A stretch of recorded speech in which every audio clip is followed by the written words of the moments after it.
CBSE words में आपका स्वागत है।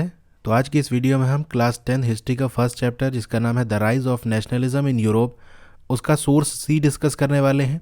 सोर्स ए की वीडियो मैंने अपलोड कर दी थी, बी का छोटा सा है, उसको इसके बाद देख लेंगे। ठीक है, आज ही अपलोड हो जाएगा। बाकी जितने भी बॉक्सेस हैं, तीनों जो बॉक्स हैं, उसकी वीडियो भी अपलोड हो चुकी है। क्लास 10 हिस्ट्री वाली प्लेलिस्ट से जाकर आप उसे देख सकते हो। उसका लिंक मैंने डिस्क्रिप्शन में भी दे दिया है, कमेंट में भी पिन कर दूंगा, और जिसे ना मिले तो मुझे कमेंट करना, मैं लिंक सेंड कर दूंगा। ठीक है, तो सोर्स सी की हम बात कर लेते हैं। कुछ लोग ये भी पूछ रहे थे यहाँ से कैसे क्वेश्चन आएगा। देखो, डायरेक्ट तो कभी क्वेश्चन नहीं आया है, लेकिन यहाँ से सोर्स बेस्ड क्वेश्चन आ सकता है। यानी ये जो पूरा पैराग्राफ हम पढ़ रहे हैं, ये पूरा दे दे या इसका कुछ हिस्सा दे दे और इससे रिलेटेड क्वेश्चन पूछ ले, ऐसा हो सकता है। तो बस जस्ट आपको इसको समझना है।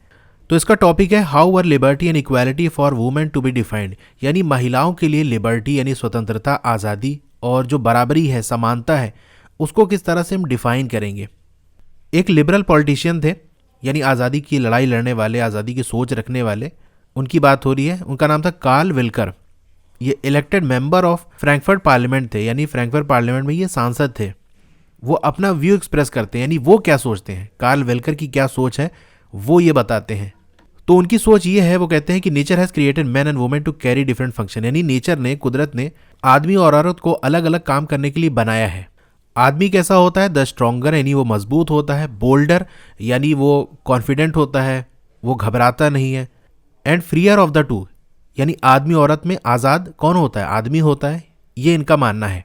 Has been designated as protector of the family, उसको परिवार की रक्षा करने के लिए बनाया गया है।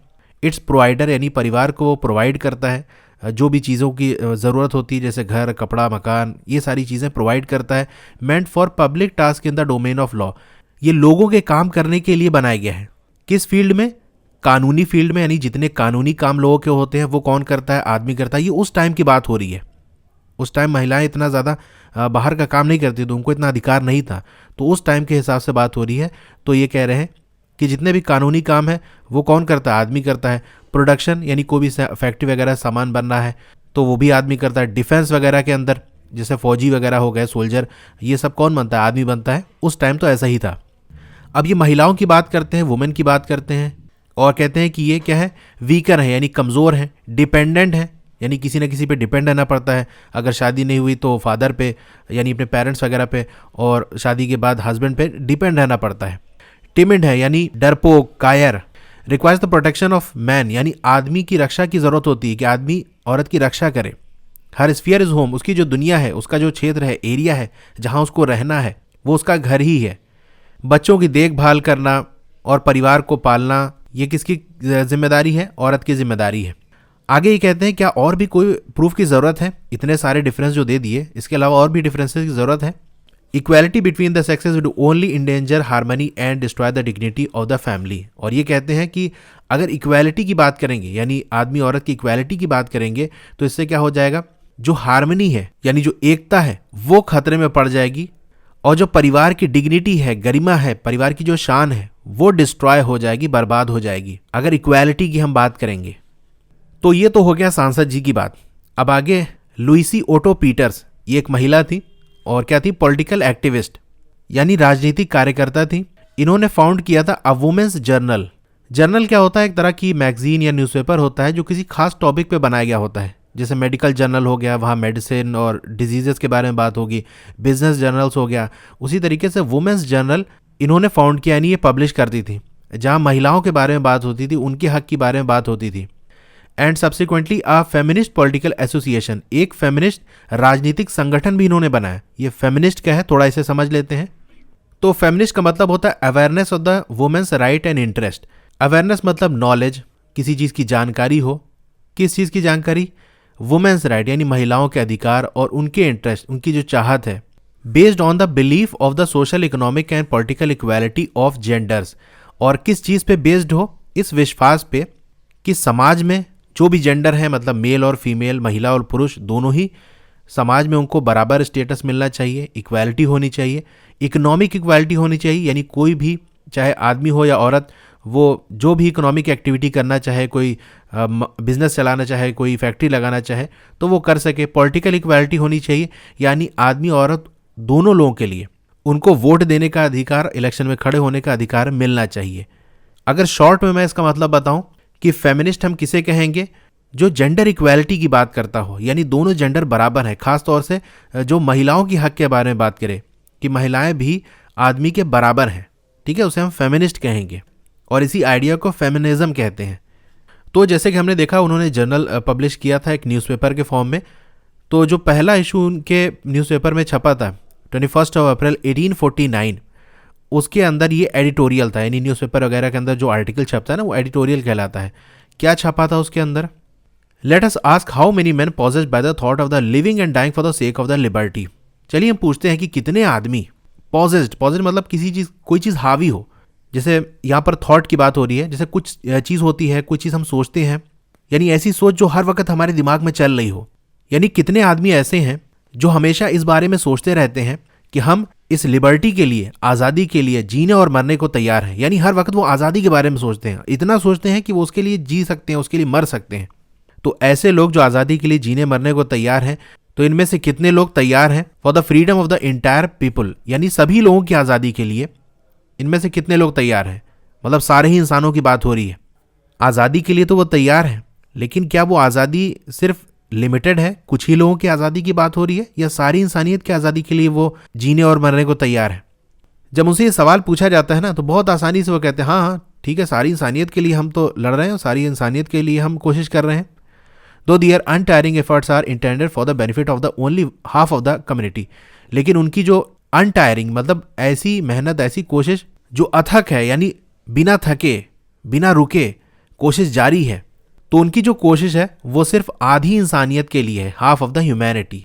आधी इंसानियत मतलब सिर्फ आदमियों के लिए है, औरतों के लिए नहीं है।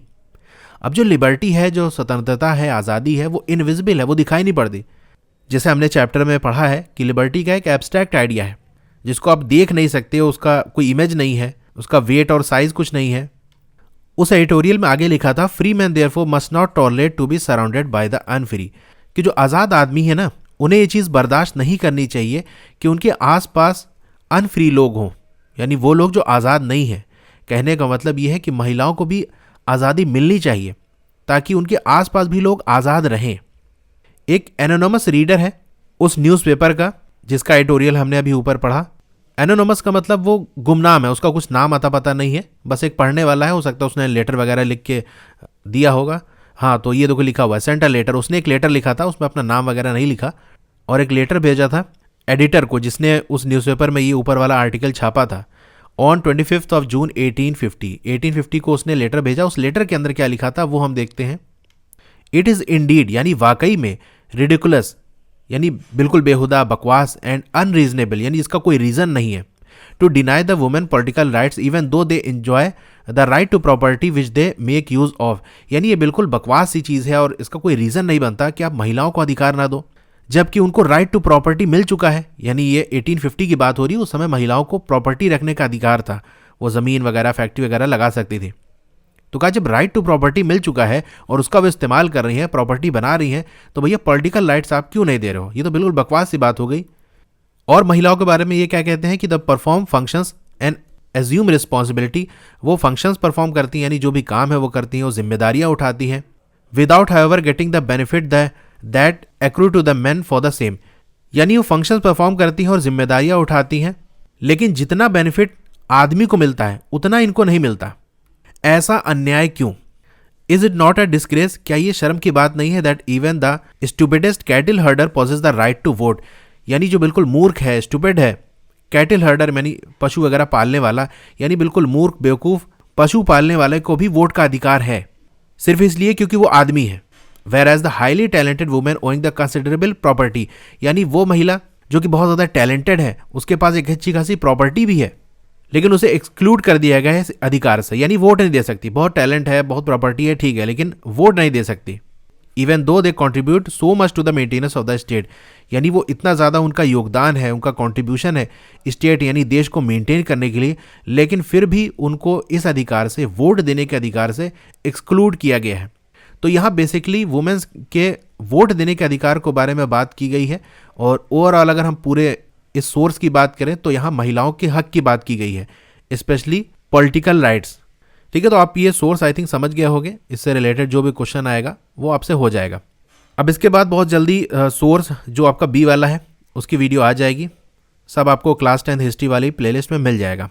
तो आपको ये वीडियो कैसी लगी कमेंट करके ज़रूर बताइए, अच्छी लगी हो तो लाइक करिए और अगर आप चैनल पर नए हैं तो सब्सक्राइब ज़रूर करिए। मिलते हैं फिर अगली वीडियो में। Thank you.